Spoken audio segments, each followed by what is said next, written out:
Hello दोस्तों, मैं मनीषा कुमारी आप लोगों के लिए लेकर के आई हूँ बिहार स्पेशल का सीरीज। आज के लेक्चर में मैं आप लोगों को जलवायु से रिलेटेड कुछ टर्म्स बताऊंगी, ठीक है। लेकिन इससे पहले मैं जलवायु पढ़ा चुकी हूँ, बिहार की जलवायु कैसी है ये बता चुकी हूँ मैं पहले लेक्चर में। उसके बाद मैं इससे रिलेटेड और MCQ भी करवा रखा है, बहुत सारे करवा रखा है, कम से कम 60 to 70 मैंने आपको सिर्फ क्वेश्चंस करवा रखा है। तो अगर आपको मेरा ये सेशन अच्छा लगता है तो लाइक कीजिए, सब्सक्राइब कीजिए और शेयर कीजिए। अगर आप इससे पहले वाला लेक्चर देखना चाहते हैं तो डिस्क्रिप्शन में मैं लिंक दे रखी हूँ, आप वहाँ से देखिएगा, ठीक है। और चलिए हम शुरू करते हैं कि जलवायु कैसे आती है। तो जब भी आप ग्लोब देखिएगा तो आपको पता होगा, जैसे ग्लोब है तो ये तो ओपन में मैं यहाँ पे मैप में आपको बताने की कोशिश ये कर रही हूँ कि जो दक्षिण पश्चिम में जो मानसून आता है वो कैसे आता है। और एक टर्म है कोरियोलिसिस फोर्स। तो कोरियोलिसिस फोर्स क्या होता है, ठीक है, ये चीज़ भी मैं समझाने की कोशिश करूँगी, ताकि जो आपको हवा का दिशा जो दिख रहा है मैप में, यहाँ पे कैसा दिख रहा है, ऐसे दिख रहा है पश्चिम की तरफ जाते हुए। और फिर देखिए मेरे पेन के साथ ये कैसे घूम रहा है, अरब सागर में जा रहा है। और फिर कुछ हवाएं ऐसे नीचे से होकर के भी आ रहा है, कुछ इधर स्थलीय मार्ग से भी आ रहा है, ठीक है। तो ये जो हवा का दिशा कैसे मुड़ गया, ठीक है, जब आप ये चीज़ समझ जाइएगा ना तो आपको मानसून समझ में आ जाएगा, ठीक है। जब तक ये चीज़ समझ में नहीं आएगा आपको मानसून समझ में नहीं आएगा, ठीक है। तो मानसून का तो मैंने पहले से बता रखा है, लेकिन टर्म्स समझाने के लिए मैं आपको आज का ये मैप दिखा रही हूँ। इस मैप में देखिए ये क्या है, 0 डिग्री, इसको क्या बोलते हैं, 0 डिग्री। इससे जो सीधे ऐसे रेखाएं आएंगी वो क्या हो जाएगी, 0 डिग्री अक्षांश। 0 डिग्री अक्षांश हो गया, इसको क्या बोलते हैं, भूमध्य रेखा, ठीक है, या विषुवत रेखा।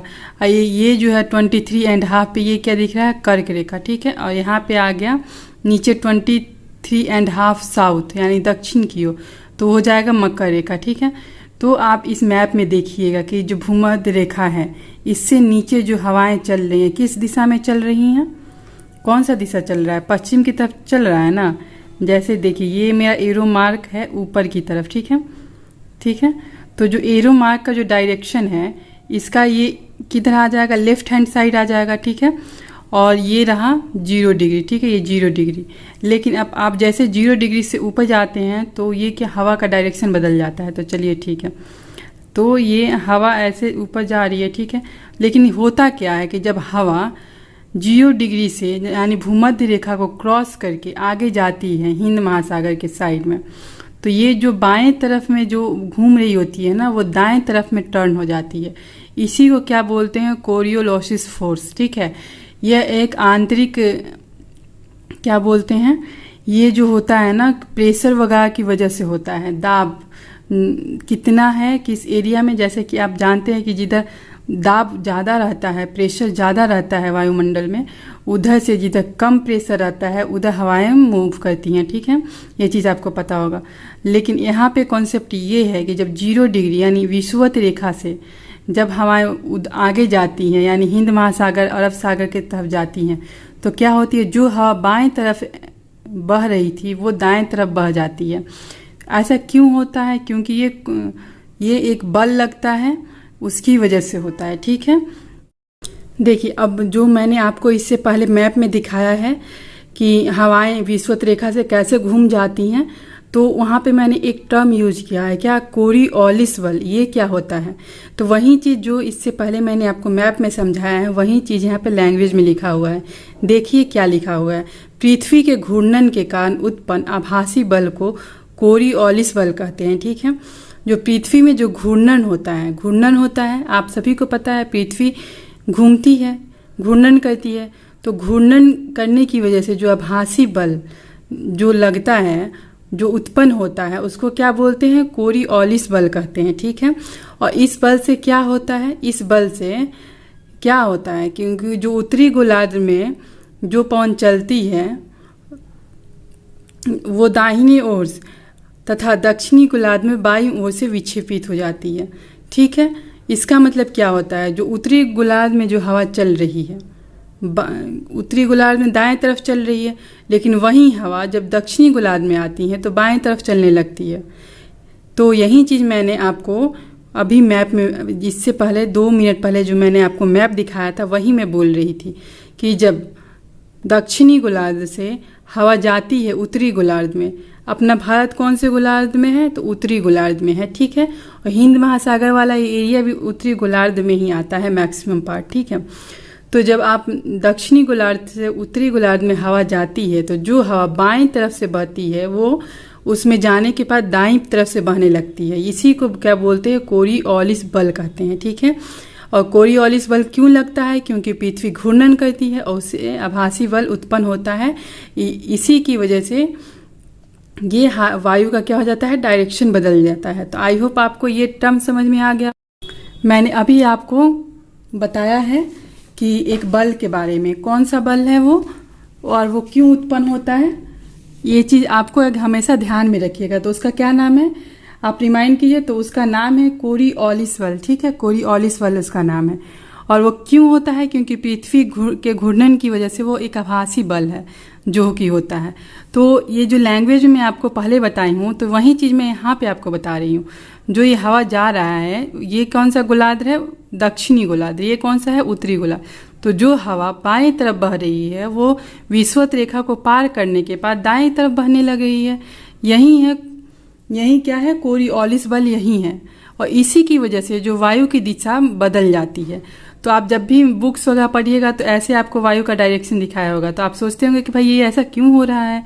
तो ऐसा एक पृथ्वी के घूर्णन की वजह से आभासी बल है, उसी की वजह से हो रहा है, ठीक है। तो आपको ये टर्म याद हो गया होगा और इसको अच्छे से दिमाग में बैठा लीजिएगा ताकि आप अगली बार जब भी जलवायु पढ़िएगा या मेरा प्रीवियस लेक्चर देखिएगा तो आपको ये चीज़ बहुत अच्छे से समझ में आ जाएगा। अब चलिए मैं आपको ये चीज़ बताती हूँ कि ये जो दक्षिण पश्चिमी जो हवा है यहाँ तक आया, ये कुछ पार्ट यहाँ के बंगाल की खाई से होते हुए आता है हिमालय के पास जाता है, हिमालय से टकराता है और फिर इधर से घूम के बिहार में प्रवेश कर जाता है। तो वहाँ से क्या होती है? बारिश होती है। तो हम क्या बोलते हैं कि बंगाल की खाई से आने वाली हवा की वजह से बारिश हो रहा है, या और भी क्या बोल सकते हैं कि दक्षिणी पश्चिमी मानसून की वजह से बारिश हो रही है, ठीक है। तो आपको यही नहीं पता होता है कि दक्षिणी पश्चिमी हवा क्या है। तो अब आप आई होप अब आपको समझ में आ गया होगा कि हवा कैसे आती है और क्यों इनका डायरेक्शन बदलता है। अब चलिए, मैंने आपको कल एक और ये भी बात बोला था, अगले वाले लेक्चर में बोला था कि मैं आपको आम्र वर्षा के बारे में बताऊंगी, ठीक है, कि आम्र वर्षा क्या होता है।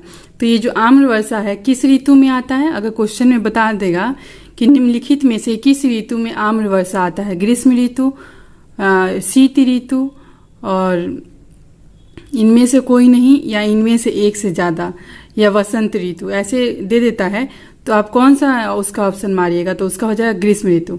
आगे इसका हेडिंग देखिए, हेडिंग में क्या लिख रखा है कि ग्रीष्म ऋतु में आने वाले कुछ प्रसिद्ध स्थानीय तूफान। ये आम्र वर्षा, फूलों की बौछार वाली वर्षा, काल वैसाखी और लू, ये सब जो है ना ये ग्रीष्म ऋतु में आते हैं, ठीक है। अब ये क्या है, आम्र वर्षा क्या है, वो मैं अब आपको बता रही हूँ, ठीक है। कि ग्रीष्म ऋतु के खत्म होते होते पूर्व मानसून की बौछारें पड़ती है, ठीक है। जब ग्रीष्म ऋतु खत्म होने लगता है तो पूर्व से क्या होता है, मानसून की बौछारें पड़ती है, ठीक है। जो केरल व तटीय कर्नाटक में ये क्या है, आम बात है। क्यों? क्योंकि जब मानसून खत्म होता है तो उधर से कुछ हवाएं आती हैं। तो केरल, आप जब भी इंडिया का मैप देखिएगा तो वो किधर है? तो वो पश्चिमी घाट में है, ठीक है। तो पश्चिमी घाट में भी जो उधर से हवा आएगी अरब सागर के साइड से तो टकराएगी, ठीक है। तो वो टकराना क्या हो गया, आम बात है, क्योंकि केरल के जो और कर्नाटक में ये वर्षा होती रहती है, ठीक है। लेकिन स्थानीय तौर पर इस तूफानी वर्षा को आम्र वर्षा कहा जाता है। इस वर्षा को आम्र वर्षा कहा जाता है। क्यों कहा जाता है? क्योंकि इस वर्षा के बाद आम जल्दी पकने लगता है, ठीक है। तो इसीलिए इसको आम्र वर्षा कहते हैं। आम्र वर्षा कब आता है? तो ग्रीष्म ऋतु में आता है। और एक किधर आता है, मतलब किस वाले एरिया में नॉर्मली आ जाता है ये चीज़? तो केरल व कर्नाटक के साइड में आता है। कब आता है? जब मानसून खत्म होने लगता है तो पूर्व से कुछ बौछारें पड़ती हैं, उसकी वजह से आता है, ठीक है। अब अगला टर्म मैं आपको बताऊंगी कि फूलों की बौछार वाली वर्षा ये क्या होती है, ठीक है। तो इस वर्षा से केरल व निकटवर्ती कहवा उत्पादक क्षेत्रों में कहवा के फूल खिलने लगते हैं। तो जो केरल का जो एरिया है या केरल के जो निकटवर्ती क्षेत्र है वहाँ पे कहवा जो है ना, इस मानसून की वजह से कहवा का जो फूल है वो खिलने लगता है। तो तो इसीलिए इस मानसून को क्या बोलते हैं, फूलों वाली बौछार भी बोलते हैं। फूलों वाली बौछार क्या है, ये तो आपको समझ में आ गया कि एक मानसून का है। और इसमें क्या होता है, इसमें जो होता है कि जो कहवा का है उसमें फूल बहुत अच्छे से खिलने लगते हैं और किधर आता है, केरल के साइड में आता है। अब अगला टर्म है जो काल वैसाखी, ठीक है। तो ये बैसाख के महीने में आता है और ये किधर आता है, असम और पश्चिम बंगाल में आता है, ठीक है। तो जो आप जैसा कि आप जानते हैं कि पश्चिम बंगाल और बिहार का जो बॉर्डर है एक दूसरे से टच होता है, तो ये जो काल वैसाखी का कुछ पार्ट बिहार में भी आता है, ठीक है। तो इसीलिए ये टर्म इम्पोर्टेंट हो जाता है। तो असम और पश्चिम बंगाल में बैसाख के महीने में शाम को चलने वाली ये भयंकर व विनाशकारी वर्षा युक्त पहने हैं। तो ये जो काल वैसाखी कब आती है, तो बैसाख के महीने में आती है। किधर आती है, तो पश्चिम बंगाल में और असम के साइड में आती है, ठीक है। और ये कैसी वर्षा है, एक बहुत भयंकर और विनाशकारी है, क्योंकि आप इसके नाम से ही आप समझ सकते हैं कि काल वैसाखी।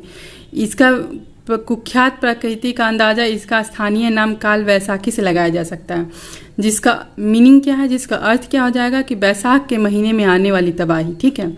और इस तबाही का एक फ़ायदा है, क्या फ़ायदा है, कोई भी चीज़ होता है ना तो उसकी एक पॉजिटिव चीज़ होती है, एक निगेटिव चीज़ होता है। ये बहुत सारे आपदा वगैरह लेकर के आता है, बहुत जन माल की हानि होती है, लेकिन इससे एक फ़ायदा होता है। क्या फ़ायदा होता है, चाय और पटसन व चावल के लिए ये पवन क्या है, अच्छी है। असम में इस तूफानों को क्या बोलते हैं, बारदोली छीरा कहा जाता है। अगर क्वेश्चन पूछ देता है कि काल वैसाखी को दूसरे किस नाम से जाना जाता है, तो बारदोली छीरा के नाम से जाना जाता है। काल वैसाखी किधर आती है, तो असम और पश्चिम बंगाल के साइड में आती है। काल वैसाखी के आने से क्या इफेक्ट होता है, तो फसलों पे क्या इफेक्ट होता है, तो कुछ फसल तो बर्बाद हो जाता है तूफान वगैरह आने की वजह से, लेकिन जो चाय पटसन और चावल के लिए ये पवन क्या है, बहुत अच्छी है, बहुत लाभकारी है, ठीक है। तो आई होप आपको काल वैसाखी टर्म समझ में आ गया होगा। चलिए अब अगला आपको बताते हैं लू। लू क्या है, उत्तरी मैदान में पंजाब से बिहार तक चलने वाली ये शुष्क, गर्म व पीड़ादायक पवनें हैं। दिल्ली और पटना के बीच इसकी तीव्रता अधिक होती है। तो चलिए ये तो बिहार से रिलेटेड है, तो ये तो इम्पोर्टेंट हो गया, ठीक है। तो जो लू है, लू क्या है, कहाँ से किधर चलती है, तो पंजाब से बिहार तक चलने वाली है। और ये कैसी हवा है, गर्म होती है और पीड़ा देने वाली होती है और शुष्क टाइप की होती है, ठीक है। और ये दिल्ली से पटना में से आने में इसकी तीव्रता बहुत ज़्यादा होती है, ठीक है। तो ये बिहार में लू चलता है। तो चलिए ठीक है, आई होप आपको ये कोरियोलिसिस फोर्स और आम्रवर्षा, काल वैसाखी, लू, 4 टर्मिनोलॉजी आपका क्लियर हो गया। और हवा कैसे एक जो क्या बोलते हैं विषुवत रेखा से जब हिंद महासागर में आती है, अरब सागर में आती है, तो अपने डायरेक्शन क्यों बदलती है, ये आपको समझ में आ गया। तो चलिए जैसा कि आप इस डायग्राम में आप देख रहे हैं कि चारों टर्म समझने के बाद आपको जलवायु से सारा क्वेश्चन मैक्सिमम हो जाएगा जो बीपीएससी के प्री में आएगा। आप देखिए ये जो जलवायु है इंडिया का, ये क्या है, दक्षिणी वाला भाग है। हवा का डायरेक्शन देखिए कैसी आ रहा है, और ये किधर है, 12 डिग्री, 20 डिग्री, 24 डिग्री, ठीक है। 23.5 इधर यहाँ से कहीं से जाती है कर्क रेखा, ठीक है। तो इसके जो हिंद महासागर है इसके नीचे होगा भूमध्य ये विषुवत रेखा, तो उधर से आ रही है, तो इसका डायरेक्शन देख रहे हैं यहाँ पे कैसे बदल रहा है। और यहाँ से कुछ तो स्थलीय भाग से होते हुए जा रही है, कुछ इधर से समुद्र की तरफ से जा रही है, जो कुछ आर्द्रता वगैरह लेकर के जाती है और बारिश करवा देती है, ठीक है। तो आपको ये चीज़ समझ में आ गया होगा कि जलवायु से रिलेटेड, जलवायु जो है ना एक बहुत ही मतलब ये लॉजिकल टाइप का टॉपिक है, जिसको आपको एक एक चीज़ समझना पड़ता है। इसमें आपको फैक्ट आप नहीं रट सकते हैं, ठीक है। और कुछ चीज़ें हैं जो आपको रटना भी पड़ता है। अगर आपको प्री निकालना है तो अगर कुछ चीज़ समझ में नहीं आ रही है तो आप उसको रट लीजिए, और 2 बार 3 बार आगे जब पढ़ते जाइएगा ना तो वो चीज़ें आपको समझ में आने लगेगा। तो अगर आपको मेरा लेक्चर अच्छा लगता है तो लाइक कीजिए, सब्सक्राइब कीजिए और शेयर कीजिए। और नेक्स्ट लेक्चर में मैं आप लोगों के लिए लेकर के आऊँगी बिहार स्पेशल से एक नया चैप्टर, और आप वेट कीजिए कि मैं अगला चैप्टर क्या लेकर के आ रही हूँ। और थैंक यू।